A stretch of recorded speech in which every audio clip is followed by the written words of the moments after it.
करीब 29 साल की एक लड़की जो कि ट्रेन में सफर कर रही थी अपने घर जाने के लिए। ये तारीख थी 1 जनवरी 2025। जब वो सफर कर रही थी, इसी बीच में उसके बैग में कुछ खाने का सामान रखा हुआ था और जैसे उसने उसे खाना शुरू किया, अचानक ही उसके सामने वाली बर्थ पर एक लड़का लेटा हुआ था। उस लड़के पर उसकी नजर पड़ जाती है। लड़का उसको एक टकटक के लगाए देख रहा था। लड़की ने इधर उधर नजर बचाने की कोशिश की। उस लड़की ने फिर देखा तो फिर भी लड़का वो देख रहा था। तभी उस लड़की ने कहा उससे कि अगर तुम्हें खाना है तो आप खा सकते हो। जब लड़की ने उस लड़के को ऑफर दिया तो उसने कहा नहीं नहीं, बस मैं ऐसे ही देख रहा था। जब ऐसे ही बातचीत का सिलसिला दोनों के बीच में शुरू होता है। बात यहां तक शुरू होती है कि दोनों ने के पास जो खाने की चीजें थी वो एक दूसरे से शेयर भी करते हैं। फिर दोनों एक दूसरे की जिंदगी के बारे में बातचीत करना शुरू कर देते हैं। लड़का क्या काम करता है, कहाँ जा रहा है, कहाँ से आ रहा है। लड़की क्या काम करती है, कहाँ जा रही है और कहाँ से आ रही है। लड़की ने बताया कि मैं सिविल जज की तैयारी कर रही हूँ और मुझे जज बनना है। लड़का ये बात सुनने के बाद बड़ा इंप्रेस होता है। ये सफर तो पूरा हो जाता है। लड़की अपने घर चली जाती है, लड़का अपने घर चला जाता है। एक बार फिर से इसी ट्रेन में, सेम ट्रेन थी, लड़की अकेली सफर कर रही थी और सफर करते करते कब वो गायब हो जाती है उसका पता ही नहीं चलता। दरअसल वो सफर उसका कभी पूरा नहीं होता है और जब पूरा होता है तो लोगों को बड़ा आश्चर्य हो रहा था। उस लड़की को ढूंढने के लिए 4 जिलों की पुलिस, 2000 से ज्यादा सीसीटीवी कैमरे खंगाले जाते हैं। आखिरकार वो लड़की इस देश नहीं बल्कि दूसरे देश पहुंच जाती है। जब वापस लौट कर आती है तो लोगों को यकीन नहीं हो रहा था। संभवतः ये मध्य प्रदेश के इंदौर शहर की एक ऐसी कहानी है जो राजा रघुवंशी के बाद सबसे ज्यादा चर्चाओं में रहती है। ऐसी घटना है मध्य प्रदेश के इंदौर रेलवे स्टेशन की।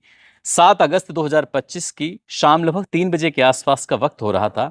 29 साल की एक लड़की, नाम उसका अर्चना तिवारी होता है, जो कि अपनी ट्रेन का इंतजार कर रही थी। उसकी ट्रेन जो कि नर्मदा एक्सप्रेस होती है, गाड़ी नंबर 18,233 होता है। इसे जाना था इंदौर से बिलासपुर, लेकिन रास्ते में ही उसका एक स्टेशन पड़ता है जो लगभग इंदौर से 600 किलोमीटर दूर कटनी लगता है। वो इंतजार कर रही थी और 4:10 के आसपास यहां से, इस रेलवे स्टेशन से, ट्रेन अपने गंतव्य के लिए चल देती है। लड़की अपने परिवार को ये सूचना देती है। सूचना इसलिए देना था क्योंकि 9 अगस्त 2025 को रक्षाबंधन का पर्व था और उसे अपने भाई के हाथों पर राखी बांधने के लिए जाना था। आखिरकार जब ट्रेन का सफर शुरू होता है, जो रास्ते में खाने पीने का सामान था वो खाती पीती है और रात के 10:15 के आसपास का वक्त हो रहा था। अर्चना तिवारी ने अपनी माँ को फोन लगाया ये बताने के लिए कि वो भोपाल के आसपास पहुंच चुकी है। अब वो बात नहीं करेगी क्योंकि वो आराम करेगी। वो कहती है कि भैया को सुबह ही 6:50 के आसपास आप कटनी के रेलवे स्टेशन पर भेज देना, क्योंकि वो मुझे लेने के लिए आ जाएगा और मैं फिलहाल आराम कर लेती हूँ। माँ और बेटी की बातें चल रही थी। उसके बाद उसका जो नंबर था अचानक ही बंद हो जाता है, लेकिन उसने पहले ही इशारा कर दिया था कि सुबह को भेज देना, यानी कि 8 अगस्त 2025 की सुबह 6:50 से पहले ही उसका भाई रेलवे स्टेशन पर अपनी बहन का इंतजार कर रहा था। और जो ट्रेन थी नर्मदा एक्सप्रेस, वो अपने निर्धारित समय सीमा पर स्टेशन पर पहुंच जाती है। भाई लगातार इंतजार करता रहता है। उसमें से बहुत सारे मुसाफिर थे जो उतरे थे, लेकिन बहन नहीं उतरी।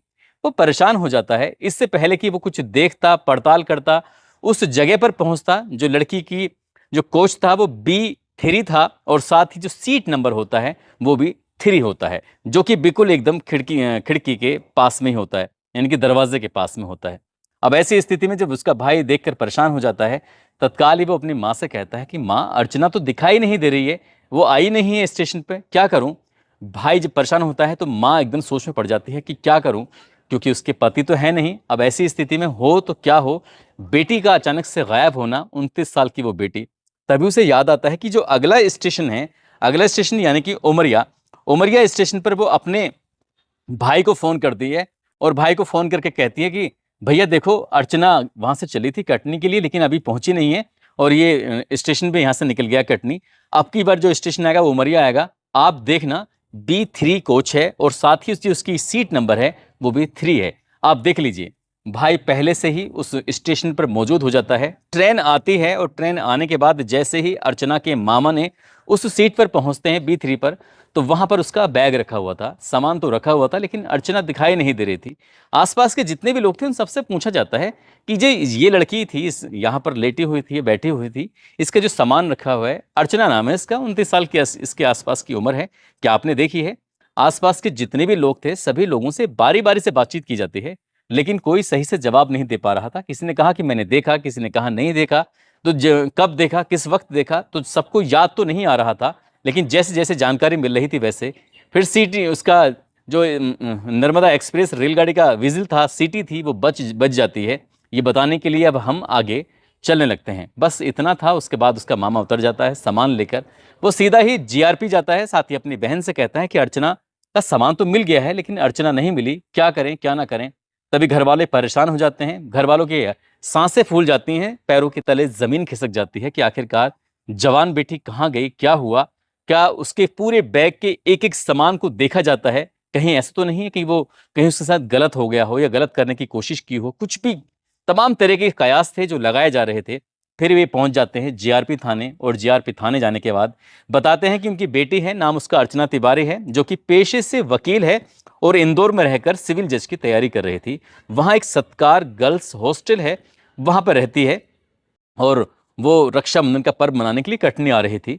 उससे आखिरी बार जो बातचीत हुई है वो 7 अगस्त 2025 की रात लगभग 10:15 के आसपास बात हुई है। उसके बाद फिर बातचीत होती नहीं है, उसका नंबर बंद आ जाता है। अब इसके बाद जब पुलिस वालों ने इस मामले को थोड़ा गंभीरता से लिया और कहा कि बिल्कुल परेशान होने की जरूरत नहीं है, हम हर संभव कोशिश करेंगे इस लड़की को तलाश करने में। इस लड़की का जो मोबाइल था उसकी सीडीआर निकलवाई जाती है, सीडीआर इन कॉल डेटा रिकॉर्ड, साथ ही उसकी लोकेशन निकलवाई जाती है। तो इस लड़की की आखिरी जो लोकेशन थी वो इटारसी रेलवे स्टेशन की थी। यहां से वो कहाँ गई होगी ये बस पता लगाने की कोशिश कर रहे थे। जैसे ही सोशल मीडिया पर काम करने वाले इन्फ्लुएंसर होते हैं, या मीडिया से जुड़े हुए लोग होते हैं, या प्रिंट मीडिया वाले होते हैं, या इलेक्ट्रॉनिक मीडिया वाले होते हैं, जैसे जैसे उन्हें ये बात पता चल रही थी वैसे वैसे मामला बहुत ज़्यादा सुर्खियां पकड़ने लगता है, हाईलाइट होने लगता है। अब हर कोई इस मामले के बारे में जानने की कोशिश में जुट जाता है कि आखिरकार अर्चना तिवारी कहाँ गई, कहाँ नहीं गई, क्या हुआ। तभी लोगों को याद आने लगता है कि अभी पिछले दिनों एक और मामला इंदौर शहर से बड़ा हाईलाइट हुआ था, सोनम रघुवंशी का और राजा रघुवंशी का। तमाम लोग थे, तमाम तरह की बातें थीं। आखिरकार जब सीडीआर निकल के आती है तो सीडीआर से कुछ ऐसी कोई खास बात निकल के नहीं आ रही थी, लेकिन फिर भी पुलिस की लगभग 70 ऑफिसरों की टीम बनाई जाती है, और उस टीम का काम था कि जितनी जगह, चाहे वो रेलवे स्टेशन हो, ट्रेन हो, पटरी हो, सड़क हो, नदी हो, नर्मदा नदी में जाकर गोताखोरों ने बिल्कुल रेस्क्यू अभियान चलाया, देखने की कोशिश की। पता नहीं चलता, सड़क के एक एक हिस्से को देखा जाता है।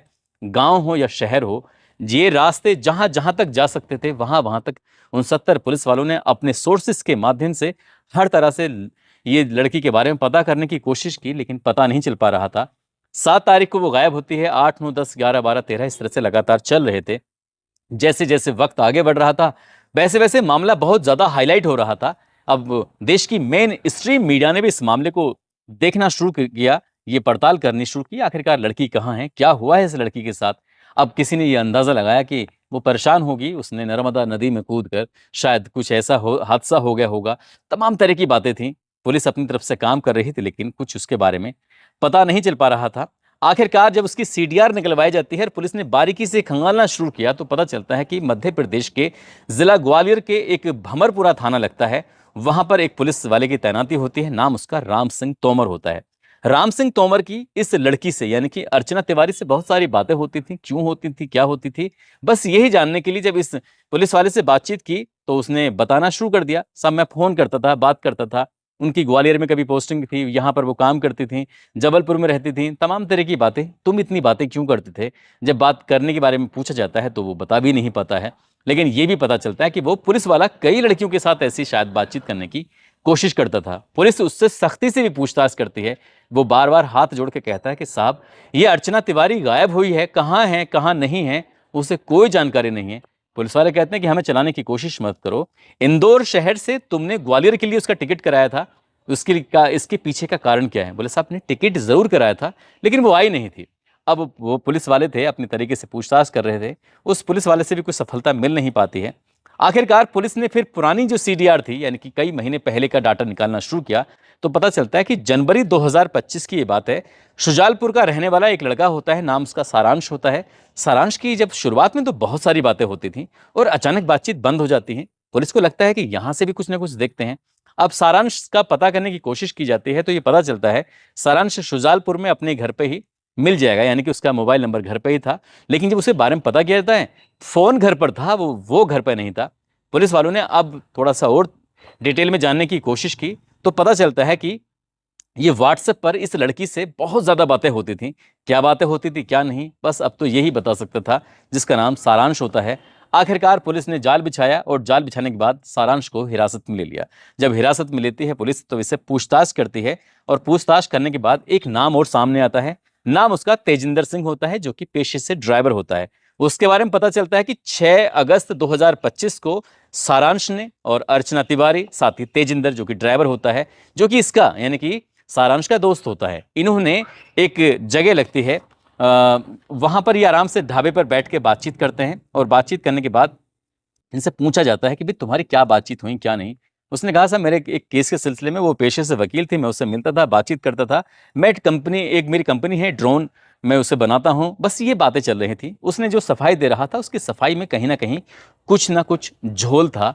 पुलिस ने अब उससे जब सख्ती से पूछताछ करना शुरू किया है तब पुलिस के सामने कुछ चौंकाने वाली बात आती है और ये पता चलता है कि दरअसल वो लड़की फिलहाल नेपाल के काठमांडू में है।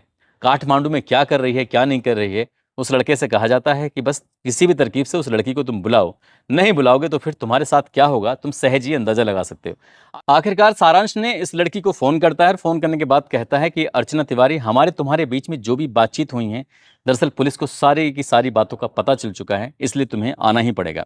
अब इस लड़के ने उस लड़की को धोखे से बुलवाता है और धोखे से वो आती है उत्तर प्रदेश के पीलीभीत में, और जैसे ही लड़की पीलीभीत में आती है पुलिस वाले उस लड़की को भी अपने कब्जे में ले लेते हैं, उसे बरामद कर लेते हैं। जैसे ही लड़की आती है उसके बाद उससे फिर पूरी कहानी जानी जाती है कि तुम दोनों कैसे मिले, क्या बात थी क्या नहीं, और यहाँ लड़की नेपाल के काठमांडू में कैसे पहुंची, इसके पीछे की पूरी कहानी क्या है।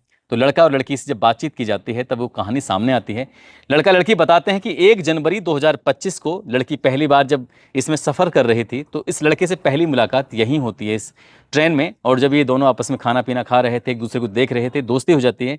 दोस्ती कुछ ज़्यादा गहरी हो जाती है। अब इन दोनों की पहले शुरुआत में बातचीत होती है नॉर्मल, लेकिन बाद में फिर व्हाट्सअप कॉल हुआ करती थी, चाहे वीडियो कॉल हो या फिर व्हाट्सअप पर वैसे सिंपल कॉल हो, वैसे नॉर्मल बातचीत नहीं होती थी। आखिरकार ऐसे करते करते वक्त आगे बढ़ने लगता है, तभी लड़की कहती है कि मैं अपने परिवार के पास नहीं जाना चाहती, यानी कि परिवार से दूर जाना चाहती हूँ, और दूर इतना दूर कि बस मैं वो मेरे बारे में ऐसा उन्हें पता चले जैसे लड़की इस दुनिया में है ही नहीं, यानी कि वो मर चुकी है। वो एकदम से गायब होना चाहती है और सारी की सारी पहचान सब कुछ खत्म करना चाहती है। लड़के ने कहा कि तुम भाग क्यों नहीं जाती हो? बोली भाग कर जाऊंगी तो जाहिर सी बात है पकड़ी जाऊंगी, और मैं ये सब करना नहीं चाहती, इसलिए वो कुछ ऐसा प्लान बनाओ जिससे कि अचानक से गायब हो जाऊं। तो इसके लिए प्लानिंग ये था कि जब लड़की 9 अगस्त को अपने घर पर रक्षाबंधन के त्योहार पर जाएगी तो इसी बीच में वो ट्रेन से गायब हो जाएगी। इस तरह की जब प्लानिंग की जाती है तो इस तरह की प्लानिंग ये तीनों मिलकर करते हैं, यानी कि सारांश करता है, उसका दोस्त तेजेंद्र करता है, और साथ ही वो अर्चना तिवारी, तीनों मिलकर के करते हैं। और इसमें मुख्य सूत्रधार जो होते हैं ये लड़की होती है अर्चना तिवारी। 6 अगस्त 2025 की ये बात है, ढाबा होता है वर्धा में, वहां बैठकर पूरी प्लानिंग की जाती है। अब इसके बाद फिर ये ट्रेन में लड़की बैठती है और इस ट्रेन में साथ ही में होता है उसका तेजिंदर, जो पहले से इसके लिए कपड़े वगैरह का इंतजाम करता है। और ये कहते हैं कि एक इटारसी एक ऐसा रेलवे स्टेशन है, उस रेलवे स्टेशन पे ज़्यादा कैमरे वगैरह नहीं है, यदि यहाँ से हम गायब होते हैं तो जाहिर सी बात है कि ये पता नहीं चल पाएगा, क्योंकि सीसीटीवी कैमरे में नहीं आ पाएंगे। इटारसी के आसपास ही जंगल में पहले से ही सारांश अपनी कार लेके इंतजार कर रहा था। जैसा था वैसे ही मौका, जैसे प्लानिंग थी वैसे ही करते चले जाते हैं। आखिरकार वो लड़का तेजिंदर उस लड़की को लेकर, अर्चना को लेकर उतर जाता है, क्योंकि उसे पता था कि कैमरे की लोकेशन वगैरह क्या है। हालांकि वो पेशे से कुछ गड़बड़ भी करता था, यानी कि चोरी वगैरह भी करता था, इसलिए दिल्ली पुलिस की उसको तलाश भी चल रही थी। और 9 अगस्त 2025 को पुलिस उसको तो गिरफ्तार कर लेती है, लेकिन ये लड़की सीधे सारांश के पास पहुंचती है। और सारांश के पास जाने के बाद यहाँ से इटारसी से सुजानपुर, सुजानपुर से बुरहानपुर, बुरहानपुर से 13 अगस्त को हैदराबाद, हैदराबाद से जोधपुर, ये 14 अगस्त को पहुंच जाते हैं, 14 अगस्त को ये दिल्ली पहुंच जाती है, और दिल्ली से सीधा काठमांडू के लिए 15 अगस्त को पहुंच जाते हैं, और वहां पर आराम से रह रही थी। और ये सारी की सारी व्यवस्थाएं सब कुछ जो किया था, ये सब किया था सारांश ने। सारांश ने ये सब क्यों किया, ये भी अपना आप में एक सवाल था। हैरान करने वाली बात यह है कि वो कहीं भी सीसीटीवी कैमरे में नहीं आते हैं दोनों के दोनों, लेकिन इधर से उधर भागते रहते हैं। लगभग 13 दिन तक ये सब चलता रहता है, और आखिरकार जब ये पकड़े जाते हैं तो उससे पूछा जाता है कि तुम भागी क्यों? तो उसने कहा कि मेरे घर वाले कहते थे कि तुम शादी कर लो। 5-6 उसके लिए रिश्ते आए थे, पटवारी से उसका रिश्ता लग भी गया था।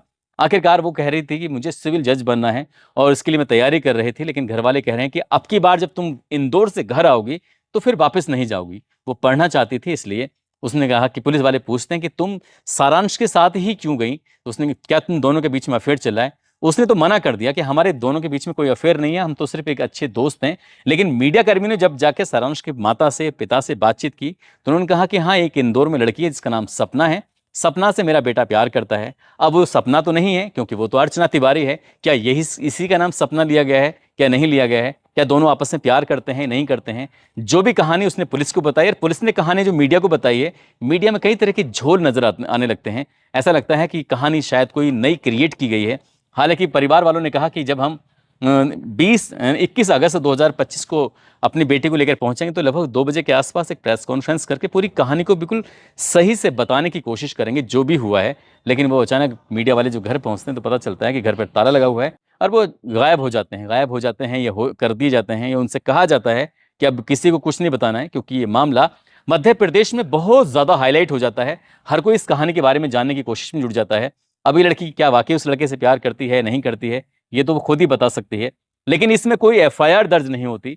जब पुलिस से पत्रकार पूछते हैं कि एफआईआर दर्ज क्यों नहीं होती है साहब, तो वो कहते हैं कि लड़का लड़की ये बालिग थे और बालिग होने की वजह से ही दरअसल अपने अच्छे और बुरे का फैसला खुद ले सकते थे। इसलिए अगर कोई तहरीर कहीं से मिलती है, लड़की ये भी कहती है कि इसके साथ कोई गलत नहीं हुआ है, इसलिए एफआईआर किस बात की दर्ज कराई जाए। लड़की पेशे से वकील होती है और उसको थोड़ी बहुत बारीकियां उसको पता थी कि किस तरह से पुलिस को घुमाया जा सकता है, किस तरह से परिवार को घुमाया जा सकता है। उसने सिर्फ एक नई जिंदगी की शुरुआत करने के लिए उसने पूरी दुनिया को एक तरफ घुमा दिया। लेकिन वो ज़्यादा दिनों तक बात चल नहीं पाती है। ये बताया भी जाता है कि लड़की अपने परिवार से बातचीत कर रही थी, यानी कि अपनी माँ से बातचीत कर रही थी, तभी लोकेशन ट्रेस कर ली जाती है और पुलिस ने ऐसा जाल बिछाया कि ज़्यादा देर तक लड़की भाग नहीं सकी और गिरफ्त में आ जाती है। फिलहाल उस लड़की को उसके परिवार के सुपुर्द कर दिया गया है। आगे क्या होगा, आगे ज़िंदगी में वो अपने घर रहेगी या किसी और के साथ जाएगी, शादी करेगी, नहीं करेगी, वो तो खैर पता नहीं। लेकिन जो इस लड़की ने किया है, उससे कई तरह के सवाल खड़े हो जाते हैं कि लड़की को घर से अकेले भेजते हुए अब माँ बाप भी डरने लगे हैं।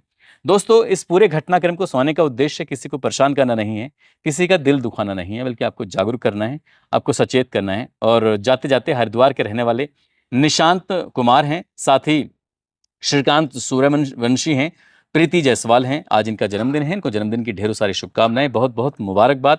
कुछ लोगों ने नाम लेने की अपील की है, जिसमें विक्रम सिंह, नवी हसन, गणपत राजपूत, नीलम वर्मा, अनूप यादव, रेहान खान, सुनीता सिंह, मोहम्मद मुरसलीन, महेंद्र चौधरी, अमित सिंह, संजय कुमार, अली जान ड्राइवर हैं, समर खान, अमन कुमार, मिक्की चौधरी, ललित माझी, जगवीर सिंह, पायल भाटी, प्रदीप कुमार, शिव कुमार। आप सब लोग अपना ख्याल रखें, सुरक्षित रहें। जय हिंद, जय भारत।